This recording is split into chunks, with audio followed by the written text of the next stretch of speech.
को हमें क्या करना है साथी, एक्टिव से पैसिव वॉइस में कन्वर्ट करना है।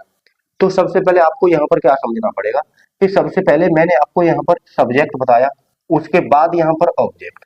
ठीक है, यदि सब्जेक्टिव केस में अब यहाँ पर ये क्या होता है कि देखो, अभी मैंने उस दिन भी आपको बताया था और आज भी बता रहा हूँ कि यहाँ पर जो आपका एक्टिव जो स्ट्रक्चर होता है वो क्या होता है, सब्जेक्ट प्लस वर्ब की फर्स्ट फॉर्म से फिफ्थ फॉर्म तक कोई सी भी फॉर्म हो सकती है, प्लस आपका ऑब्जेक्ट, ये होता है।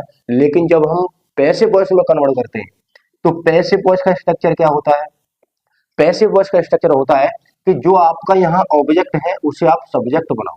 ठीक है, उसे क्या बनाएंगे, सब्जेक्ट। लेकिन पैसिव वॉइस में मेरे भाई यहाँ पर वर्ब की थर्ड फॉर्म यूज होती है। ठीक है, अगर यहाँ पर ये सिंपल प्रेजेंट का है, यहाँ पर सिंपल प्रेजेंट है, तो जब आप पैसिव वॉइस यहाँ पर बनाएंगे इसका, तो यहाँ पर आप हेल्पिंग वर्ब प्लस वर्ब की थर्ड फॉर्म का यूज करेंगे, प्लस यहाँ पर जो भी आपका ये सब्जेक्ट है उसी का यहाँ ऑब्जेक्ट हो जाता है। इस तरीके से मामला आपका होता है। अब यहाँ पर देखो, जैसे मैंने लिखा आई, जैसे मैंने लिखा बी, जैसे मैंने लिखा यू, और यहाँ पर लिख दिया दे, यहाँ पर लिख दिया ही, और यहाँ लिखा शी, और यहाँ पर लिख दिया मैंने। अब देखो, आई को अगर हमें ऑब्जेक्टिव केस में चेंज करना है तो आई का हो जाएगा मी, बी को चेंज करेंगे तो हो जाएगा इसका अस। ठीक है, अगर यू को चेंज करेंगे तो यू का यू रहता है नो चेंज।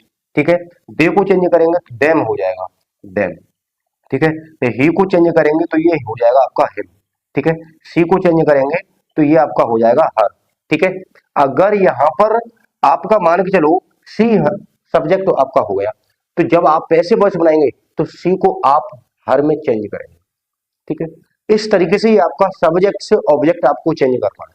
ठीक है, अगर मैं प्रेजेंट कंटिन्यूअस टेंस की बात करूं, स्ट्रक्चर की बात करूं, तो मेरे भाई स्ट्रक्चर क्या होता है, स्ट्रक्चर होता है कि सबसे पहले आप लगाओ सब्जेक्ट, उसके बाद फिर यहाँ पर आप इज एम आर का यूज करेंगे, इज एम आर। ठीक है, इज एम आर प्लस यहाँ पर वर्ब की फोर्थ फॉर्म लगाते हैं, प्लस यहाँ पर होता है ऑब्जेक्ट। ठीक है, ये आपका स्ट्रक्चर होता है।